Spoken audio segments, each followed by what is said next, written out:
अब ध्यान देना है क्लास 7 के बच्चों को। क्लास 7 सब्जेक्ट साइंस लेसन 1 है ना। पिछले क्लास से ही हम लोग पढ़ते आए हैं और उसी चीज़ को अभी थोड़ा सा एक्सटेंड करना है। हम लोगों के पास दो एक्स्ट्रा नाम जुटा हुआ है, एक ऑटोट्रॉप्स, दूसरा हेट्रोट्रॉप्स। ऑटोट्रॉप्स और हेट्रोट्रॉप्स, तो ये दोनों सेम चीज़ है, सिर्फ नाम अलग है।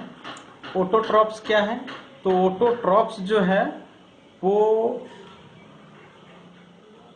वैसे चीज़ों को रखा जाता है ऑटोट्रॉप्स के अंदर जो अपना भोजन खुद तैयार कर ले, है ना। पिछले क्लास में जो मैंने बताया था फूड प्रोड्यूसर, तो सिंपली समझना है कि फूड प्रोड्यूसर ही ऑटोट्रॉप्स है और फूड कंज्यूमर जो है वो हेट्रोट्रॉप्स है ना। तो इसको हम डिफाइन करेंगे mode of nutrition. Mode of nutrition, तो मोड ऑफ न्यूट्रिशन किसे कहते हैं, है ना। The method of obtaining food, है ना।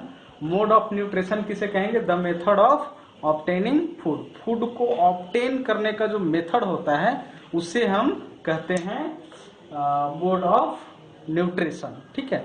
तो इसको दो भागों में बांटा जा रहा है, एक ऑटोट्रॉप्स और एक हेट्रोट्रॉप्स। ऑटोट्रॉप्स का मतलब हो गया कि वो सारे पेड़ पौधे ही आएंगे इसके अंदर, वो सारे चीज जो अपने भोजन को खुद तैयार कर लें, ऑटोट्रॉप्स हो गए। जो अपने भोजन के लिए दूसरे पे निर्भर करें वो हेट्रोट्रॉप्स हो गए, ठीक है। अब इस में हमको मेनली फोकस देना है ऑटोट्रॉप्स का जो मेथड है, फूड प्रिपरेशन का मेथड है उस पे, है ना। हम लोग जान रहे हैं अच्छी तरह से कि पौधे अपना भोजन खुद बनाते हैं और जो अपना भोजन खुद बनाते हैं उस प्रोसेस को हम लोग क्या कहते हैं? फोटोसिंथेसिस। प्लांट जो है prepare their own food by the process of photosynthesis. Photosynthesis के द्वारा पौधे अपना भोजन खुद बनाते हैं।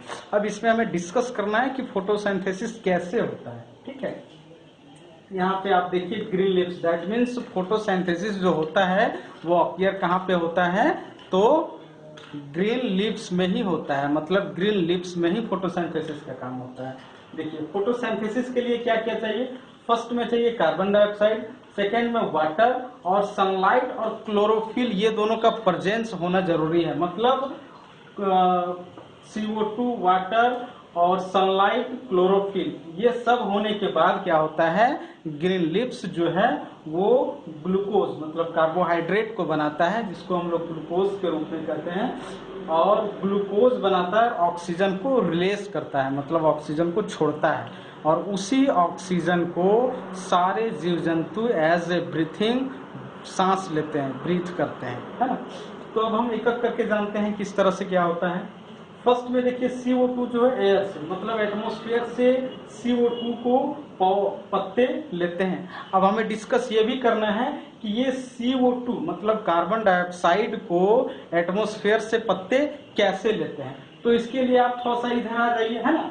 यहाँ पे देखिए आपको स्टोमाटा का फिगर दिया हुआ है, ओपन स्टोमाटा, क्लोज स्टोमाटा, है ना। ओपन स्टोमाटा और क्लोज स्टोमाटा।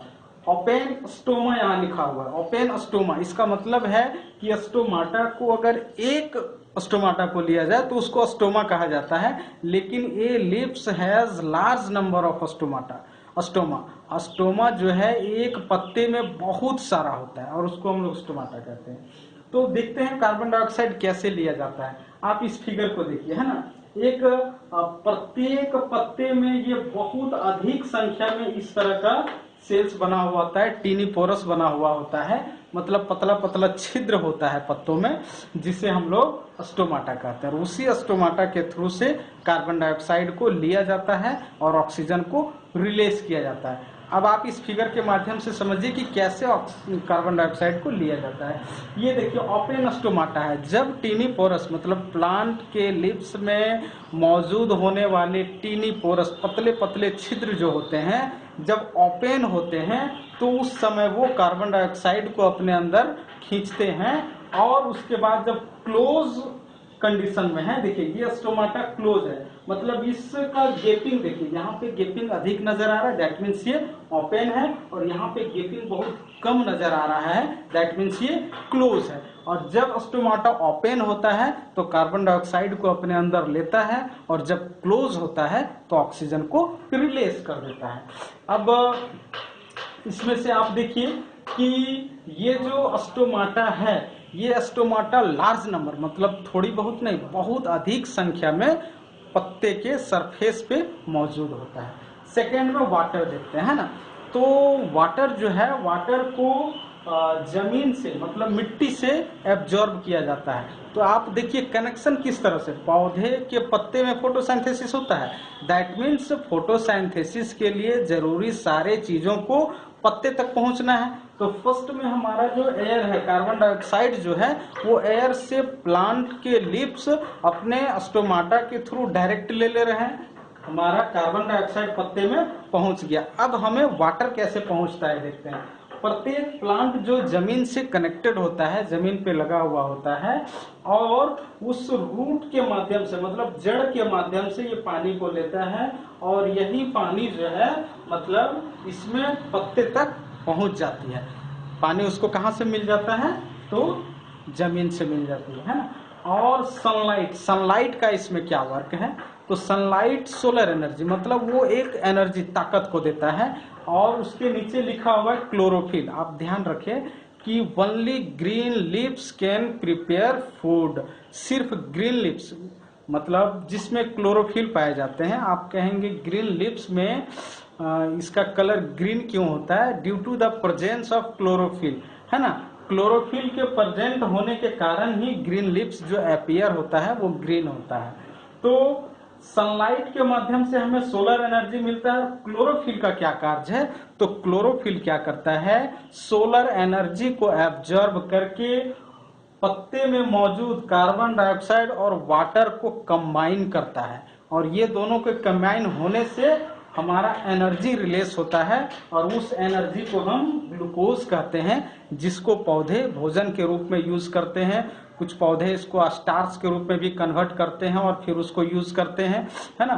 ये कभी कभी ऑयल के रूप में भी स्टोर हो जाता है पौधों में, ठीक है।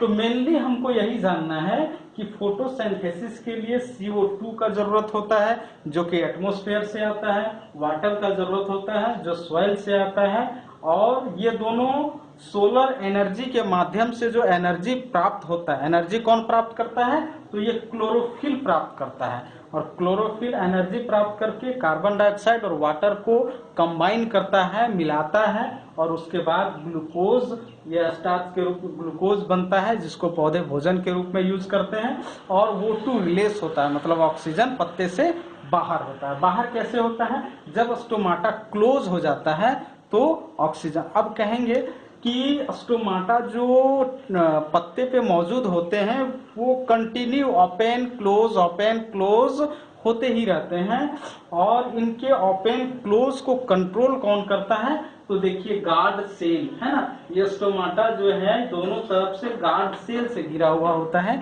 यही guard cell number of opening and closing को ये कंट्रोल करता है। अब यहाँ पे जो मौजूद हैं, इसमें से किसी भी एक चीज को अगर हम साइड कर देते हैं तो फोटोसिंथेसिस संभव नहीं है ना। अगर हम यहाँ से CO2 को हटा दें तब भी पॉसिबल नहीं है, वाटर को हटा दें तब भी फोटोसिंथेसिस का वर्क हमारा रुक जाएगा, सनलाइट को हटा दें तब भी रुक जाएगा। अगर ये सारा चीज मिले, क्लोरोफिल को हटा दिया जाए, तब भी ये फोटोसिंथेसिस हमारा स्टॉप हो जाएगा, ये फुलफिल नहीं हो पाएगा। इसीलिए जो भी फोटोसिंथेसिस का प्रोसेस होता है वो आपका लिप्स में ही होता है, ग्रीन लिप्स में ही होता है। फोटोसिंथेसिस का प्रोसेस जो है कुछ और भी पत्तों में होता है, जो इसका कलर अदर देन ग्रीन होता है, ग्रीन के अलावा भी होता है। और इसके साथ साथ आप एक चीज और भी जानना है आपको कि ओनली लिप्स के अलावा कुछ और भी पार्ट्स हैं, प्लांट के कुछ और भी भाग हैं जिसमें फोटोसिंथेसिस ऑक्यूर होता है, लेकिन वो रेयर है। और डेजर्ट प्लांट जैसे है ना, डेजर्ट प्लांट क्या है कि डेजर्ट प्लांट के स्टेम में और ब्रांचेस में फोटोसिंथेसिस जो है वो ऑक्यूर होता है। वो इसलिए क्योंकि उसका पत्ता जो होता है वो बहुत पतला होता है और उसमें क्लोरोफिल नहीं होता है, लेकिन उसके जो स्टेम होते हैं वो ग्रीन होते हैं, ठीक है, और उसमें क्लोरोफिल भी होते हैं, जिसके कारण से उसके स्टेम में ही फोटोसिंथेसिस का जो प्रोसेस है वो संपन्न हो जाता है। इसके साथ साथ उसके जो पत्ते हैं उसके बहुत पतले थिन होने का रीजन है कि पत्ते जो हैं जितने अधिक ब्रॉड होते हैं वाटर को उतना ही ज़्यादा रिड्यूस करते हैं, मतलब वाटर को उतना ज़्यादा जो सो एटमॉस्फेयर में वाटर वेपर के रूप में जो सो देते हैं। लेकिन डेजर्ट रीजन जो है वहाँ पे पानी की मात्रा बहुत कम होती है, उसके कारण से अगर उनके पत्ते चौड़े रहेंगे तो वो अधिक पानी खपत होगा और उतना पानी डेजर्ट में कहाँ से मिल पाएगा। इसीलिए उनके पत्ते जो सो कंटीले होते हैं, कांटे के जैसे होते हैं, और वैसे प्लांट में जो फोटोसिंथेसिस का प्रोसेस ऑक्यूर होता है वो स्टेम में होता है।